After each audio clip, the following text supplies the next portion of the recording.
I want to personally welcome you to the guest specialist team.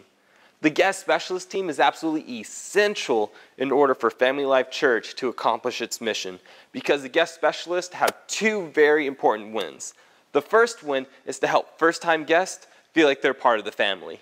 And the second win is to help people here at Family Life Church to find and sign up for their next step. So I want to take a couple minutes to show you how to be an absolutely amazing guest specialist. On the Sundays that you are serving as a guest specialist, you need to make sure that you are at the team huddle, which takes place 30 minutes before service. For the team huddles, we meet in the Dream Team Base Camp. This will be the time when we let you know about anything special that's going on that Sunday. 15 minutes before service, you need to be ready to go in position. You need to make sure your bags are ready, as well as any signage is in place.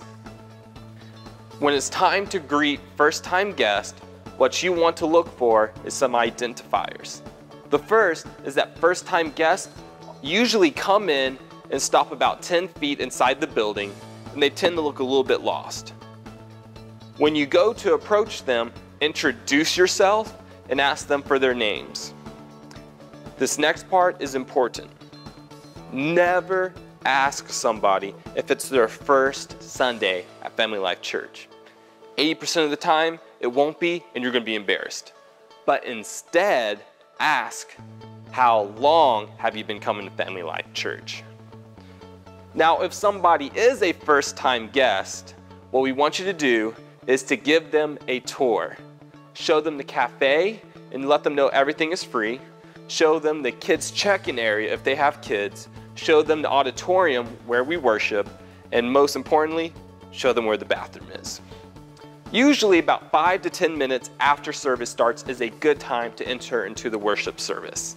But before you enter into the worship service, make sure that you have everything ready to go for when service concludes. This includes making sure that you have enough bags ready for first-time guests. It also includes making sure that all your signage is in position, so you're not having to do that after service concludes. Now, towards the end of service, you want to go ahead and leave the auditorium, usually after the altar call, but right before we get to the after-party announcement. And the main reason we want you to be in positions at the Next Steps table is that first-time guests are usually the first ones to leave. So we want you to be in position so you can catch them before they leave, so that you can give them their first-time guest gift. Now, when a first-time guest comes to your table, what you need to do first is to collect their Connect card. If they turned it into the offering, that's fine. If they did not fill out one, you can have a couple Connect cards ready, which we store in the closet, so that they can fill one out right there on the spot. Once they filled out their Connect card and handed it to you, you're going to use a Sharpie and write "Welcome Home" and fill in their family name on the gift bag tag. It adds a nice special touch. And then before you give the gift bag to them, you want to point out, and you can show them the cup that's inside the bag. Ask them if they have any questions before they leave, and then invite them back next Sunday. Now, the other part of your role is to help people sign up for their next step.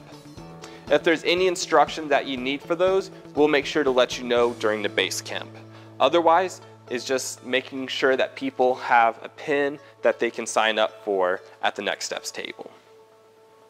I want to personally invite you to go above and beyond in this position, because this position has the power to help first-time guests become family members and people who've just been attending to become fully engaged. So go for it, you can do this, and let's help families connect to life.